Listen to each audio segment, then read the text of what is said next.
The air was thick with the sound of clinking glasses and laughter, but none of it was for me. I sat at the edge of the patio watching my family celebrate like I was just another guest who happened to show up. It was my 30th birthday, but you wouldn't have known it. There were no banners with my name, no cake waiting for me, just smiling faces gathered around someone else, raising their glasses high. For a moment, I thought maybe they had a surprise planned, something hidden just out of sight. I held on to that tiny hope the way a child clutches a balloon in the wind. I tried to smile. I tried to remind myself that it didn't matter. I was used to being the background noise in my own family. I had survived worse. Across the yard, I spotted my mother, Francine, laughing and adjusting the collar of my sister Sienna's new fiancé. My father, Edward, stood a few feet away, sipping his drink silently like he always did. Sienna, of course, looked radiant in her perfect white sundress, soaking in all the attention. Everyone had gathered for her today, and I, Adelaide Cole, Addie, the daughter who always blended into the background, sat quietly, feeling smaller than ever. I thought that would be the worst part, being forgotten again. But then the gate creaked open. A man I had never seen before stepped inside. He looked out of place in a battered leather jacket and worn boots, his face tense and searching. He scanned the crowd, passing over the dozens of faces turned toward Sienna. And then he saw me. His entire body shifted, like he had finally found what he was looking for. He walked straight toward me, his boots crunching over the gravel. The air seemed to still around us. Conversations dimmed into an awkward, humming silence. He stopped a few feet in front of me, his chest rising and falling fast. His voice cracked slightly when he spoke, but his words were clear.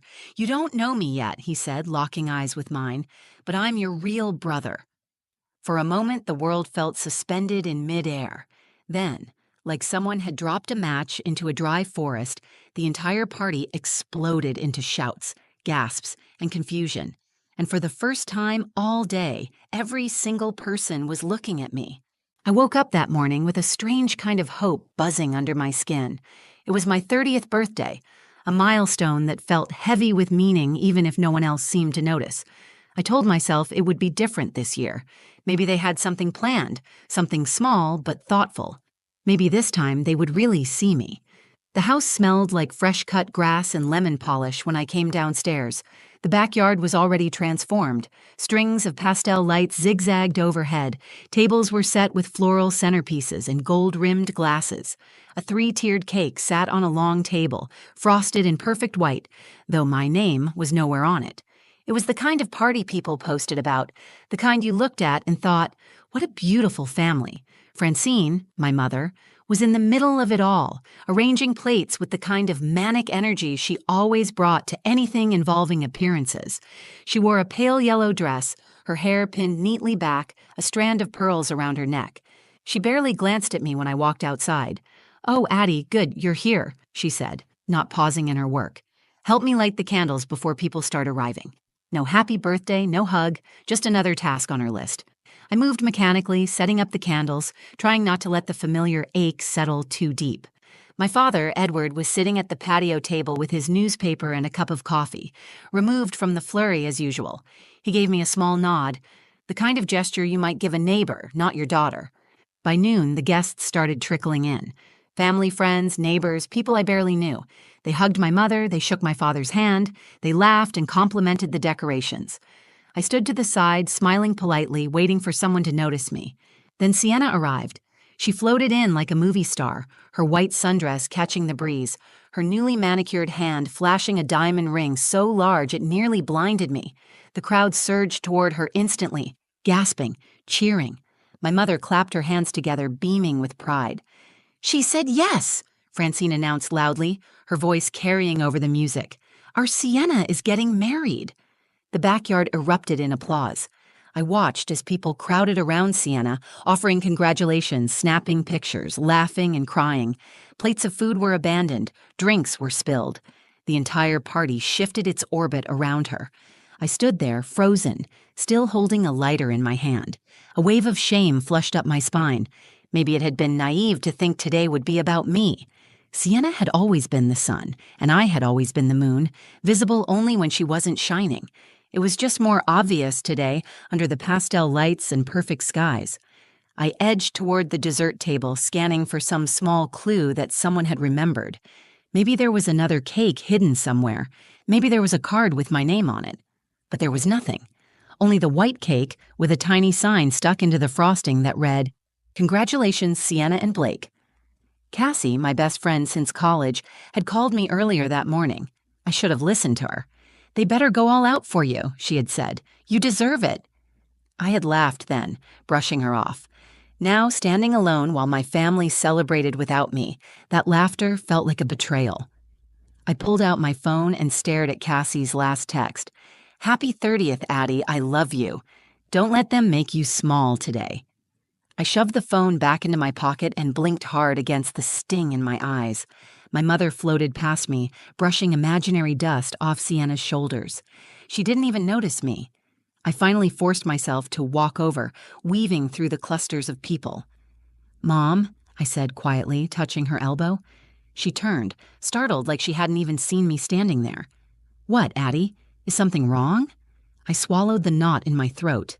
"It's my birthday," I said, my voice barely above a whisper. "Today's supposed to be my birthday." Francine's mouth tightened. She gave a small, almost imperceptible sigh. "Sweetheart, you're 30. You don't need a big fuss. Sienna's engagement is a once-in-a-lifetime moment. Try to be supportive." Her words hit harder than a slap. I stepped back, nodding stiffly, my heart folding in on itself.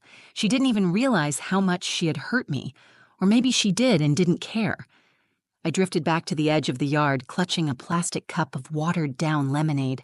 I watched as they passed Sienna from guest to guest like a trophy, their faces glowing with admiration. I didn't belong here. Not really. As I stood there, invisible to the people who should have loved me most, a sharp sound cut through the celebration. The creak of the old iron gate swinging open. I turned and everything began to change. The gate swung open with a low, grating sound that cut sharply through the music and laughter. I glanced toward it without thinking, expecting to see another neighbor arriving late with a bottle of wine in hand. Instead, a man stood framed by the wooden posts, a stranger who looked completely out of place. He wore a battered leather jacket despite the heat and had a guarded expression, like he was ready to bolt at the first wrong move. His hair was messy, a little too long, and his boots were dusty like he had walked across town to get here. There was something raw about him, something unsettled, like a storm gathering just out of reach. Nobody else seemed to notice him yet. They were too busy clinking glasses and snapping photos of Sienna posing with her hand splayed to show off her new diamond. I stared, feeling the air tighten around me. The man's eyes swept across the crowd once, twice, and then they locked onto me. Not past me, not near me, directly at me. I froze. Something inside me stirred, something deep and instinctive that I could not explain. Without hesitating, he started moving, straight toward me. Each step he took seemed to pull the world tighter around us. My heart pounded so loudly in my ears that I barely heard the low hum of conversation falter as people finally noticed him crossing the yard. Heads turned. Whispered questions passed between groups. Who was he? What was he doing here? The man stopped a few feet in front of me, close enough that I could see the worry etched into the lines of his face. His hands were trembling slightly, but he kept his voice steady. "You don't know me yet," he said, loud enough for the people nearest to hear, "but I'm your real brother." For a moment, nobody moved. The words seemed to hover in the thick Georgia air, heavy and unbelievable. Then chaos broke out. Guests gasped and clutched at each other. A woman near the dessert table dropped her drink. My mother's hand shot to her mouth in shock. My father rose from his chair so quickly it scraped against the stone patio. Sienna let out a sharp, disbelieving laugh, looking back and forth between me and the stranger like she was waiting for someone to yell that it was a joke. But it wasn't a joke. It couldn't be. I stared at him, trying to speak, trying to move, but my body refused. The words, "real brother," echoed in my mind, colliding with 30 years of assumptions, 30 years of lies I hadn't even known were there. My mother was the first to recover. She stepped between us, her hands raised in a placating gesture. "I don't know who you are," she said sharply. "You need to leave, now." The man's jaw tightened. He did not move. "You know exactly who I am, Francine," he said, his voice rising. "You stole her from us." A A collective gasp rippled through the guests. Several people backed away, pulling out their phones, ready to record whatever was about to happen. My mother turned to me, her eyes wild and desperate. "Adelaide, listen to me," she said. "He's lying. He's trying to confuse you." But her voice was shaking. Her hands were shaking. I looked at my father, searching his face for some kind of anchor, some kind of reassurance that this was all a terrible misunderstanding. But he would not meet my eyes. He just stared down at his shoes, shame written in every line of his body. My stomach dropped. My skin prickled with cold. I turned back to the man. "What's your name?" I asked, my voice barely steady. "Eli Madden," he said. "I'm your brother. You were taken from our family when you were a baby. Our mother never stopped looking for you. I never stopped looking." The ground felt like it was tilting under my feet. I gripped the back of a chair to stay upright. I wanted to scream. I wanted to run. I wanted to disappear. But something inside me, something stubborn and battered, kept me standing. I stared at my mother, the woman who had raised me, who had taught me to tie my shoes, who had packed my lunches and driven me to piano lessons. The woman who had also, apparently, built my entire life on a lie. The crowd waited, silent and expectant, all eyes on me. I felt my voice scrape its way out of my throat. "I want to know the truth."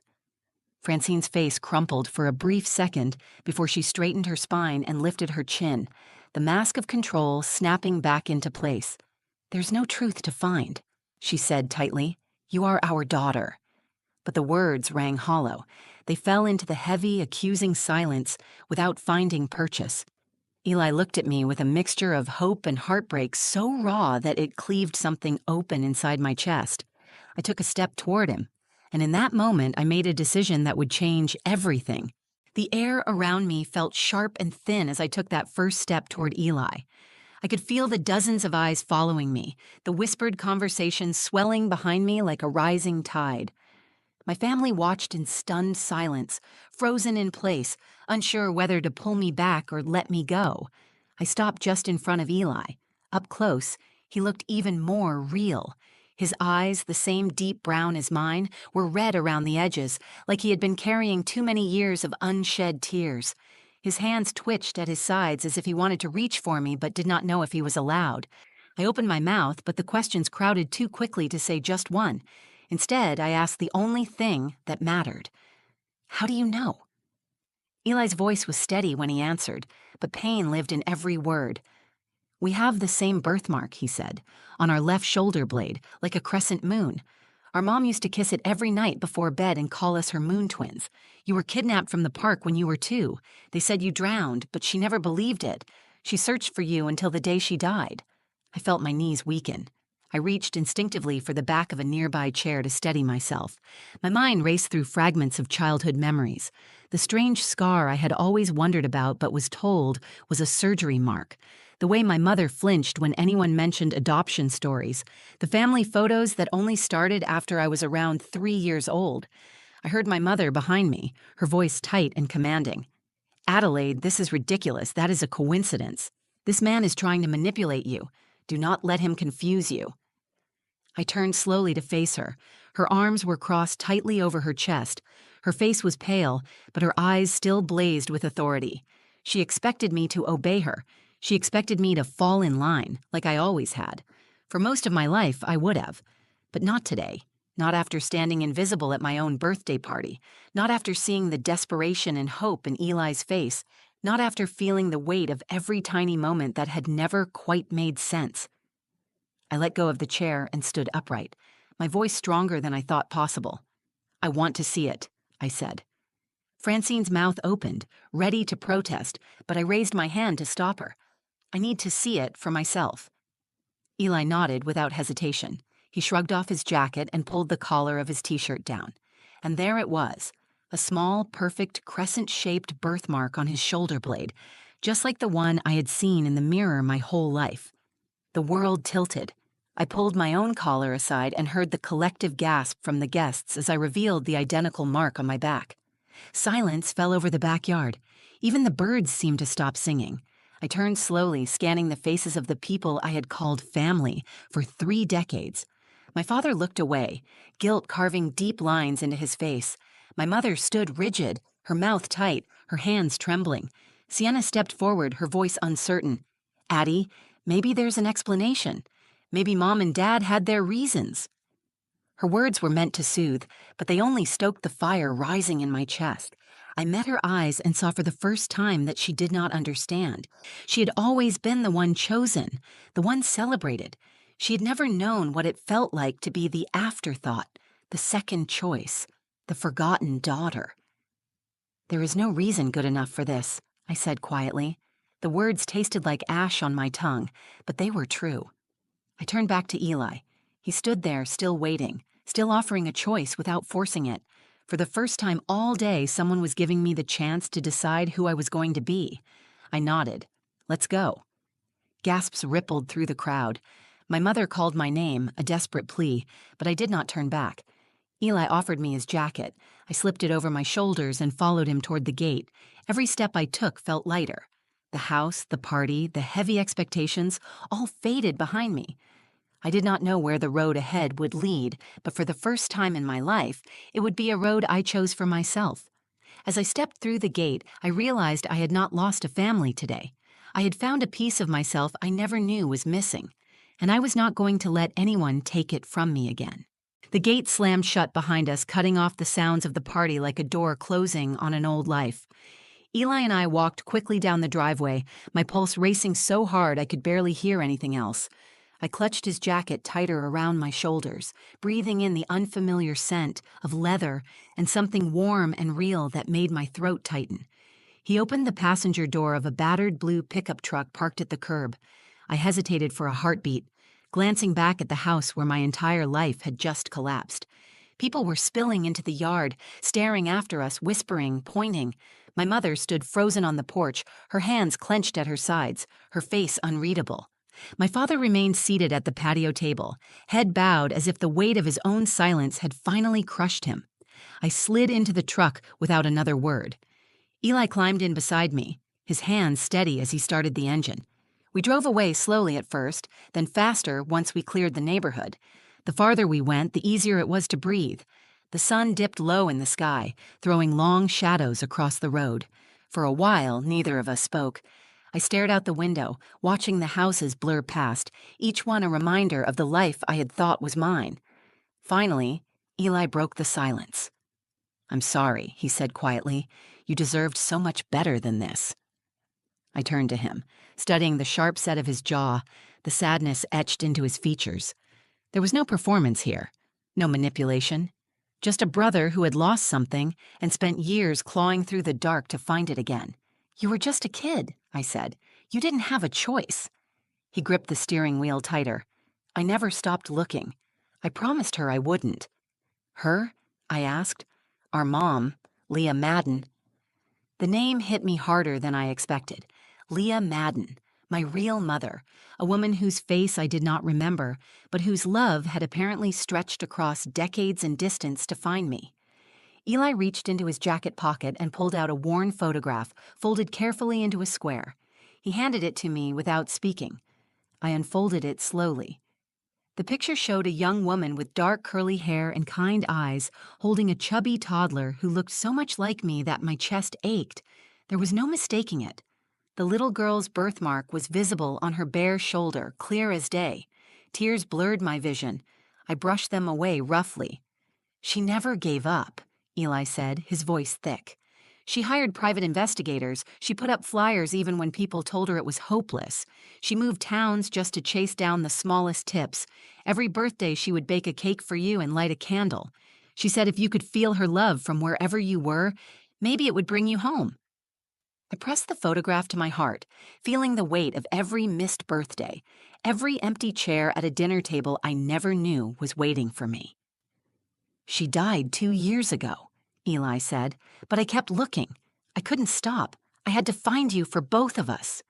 The grief hit me like a punch, not just for Leah, but for all the stolen years, all the memories we could have had, the life that was ripped away before it even began.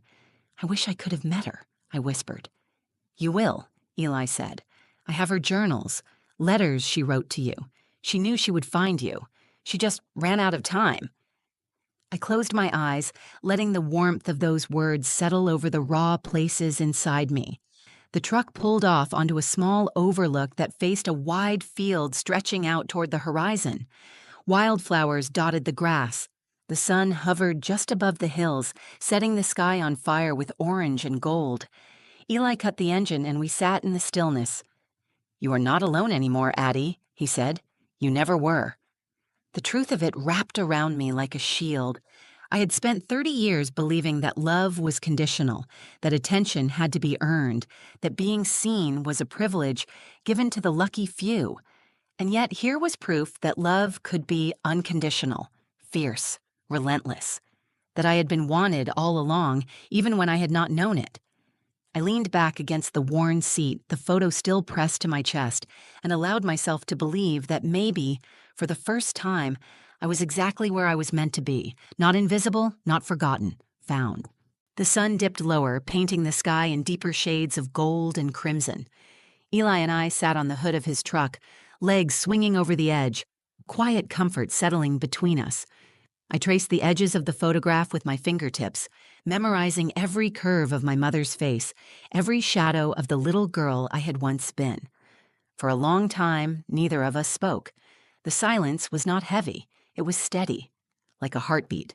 A different kind of silence than the one I had grown up with. This silence was full of understanding. It asked for nothing. It simply let me be. I tilted my head back, watching the first stars prick the sky. "What happens now?" I asked finally, my voice steady. Eli smiled, a real, unguarded smile that softened the sharp lines of his face. "Now we start over," he said, "at your pace, however you want." The simplicity of it made my chest ache. No demands, no expectations, just an open road and the chance to walk it on my own terms. Eli pulled out his phone and scrolled for a second before handing it to me. A photo filled the screen, a little house with peeling paint and a bright blue door, a garden overflowing with sunflowers and tomatoes, 2 dogs sprawled across the porch like kings. "Our place," he said. "Yours too, if you want it." Tears welled up again, but this time they came from something different, something lighter. I handed the phone back, my hands trembling. "I want it," I said.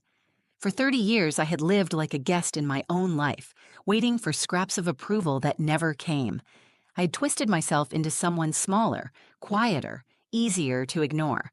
But standing at the edge of this new beginning, I realized I did not have to be that girl anymore. I had been chosen. I had been found. I reached into my pocket and pulled out my phone. My thumb hovered over Cassie's contact before I pressed call. She picked up immediately. "Addie, are you okay? I saw the posts. People are saying crazy things." I laughed, a real laugh that cracked open something inside me. "I am okay," I said. "Better than okay. I found my real family today." There was a pause and then her voice, full of warmth and fierce loyalty. "I always knew you were meant for something bigger than them." "I just needed a little help finding it," I said, glancing at Eli, who grinned and shrugged like it was no big deal, like he had not just dragged me out of the wreckage of my life. We hung up after a few minutes, promising to meet soon. I put my phone down and stared out over the field, the stars multiplying by the second. "I used to think love had to be earned," I said softly, "that if I just worked hard enough, stayed quiet enough, maybe someday they would see me." Eli shook his head. "Love like that isn't love," he said. "It's control." The words settled into me like seeds, finding cracks I had not even realized were there. They made me feel like I was too much and not enough at the same time, I said. "All my life." "You were never the problem," Eli said. "They were." The final piece clicked into place. I had spent so long blaming myself, measuring myself against impossible standards set by people who only loved the version of me they could control. I was never broken. I was stolen. I stood up on the hood of the truck, arms stretched wide toward the endless sky. I breathed in the cool night air, the scent of wildflowers and open spaces, and let it fill every hollow part of me. "I'm not going back," I said. "Good," Eli said, laughing, "because we have a lot of birthdays to catch up on." I climbed down and leaned against the truck, feeling solid in a way I never had before. I was not just someone's afterthought. I was not the second choice. I was Adelaide Cole Madden, daughter, sister, survivor, and I was finally free. As we pulled away from the overlook, I took one last look at the town that had tried to hold me captive and smiled. It had lost its power over me. Home was no longer a place. It was not the walls I had grown up inside or the people I had spent so long trying to please. Home was a feeling. Home was knowing you were wanted without having to shrink yourself to fit inside someone else's expectations. Home was sitting next to a brother who never gave up on you, watching the stars light a path you were finally ready to follow. And for the first time in my life, I knew exactly where I was going. If this story touched you the way it changed me, take a moment to think about the people in your life who have always seen you, even when you felt invisible. Family is not just who raises you, it is who chooses you, who fights for you, who reminds you that you were never too much and never not enough. Thank you for being here and listening to my story. If you felt something while watching, please like this video. Share it with someone who might need a reminder that they are never truly alone. I would love to hear your thoughts, your stories, or just your reactions, so please leave a comment below. I read every one of them. And if you want to hear more true stories about resilience, love, and finding your way back home, make sure you subscribe to the channel. There is so much more to come, and I would be honored to have you on this journey with me. See you in the next video.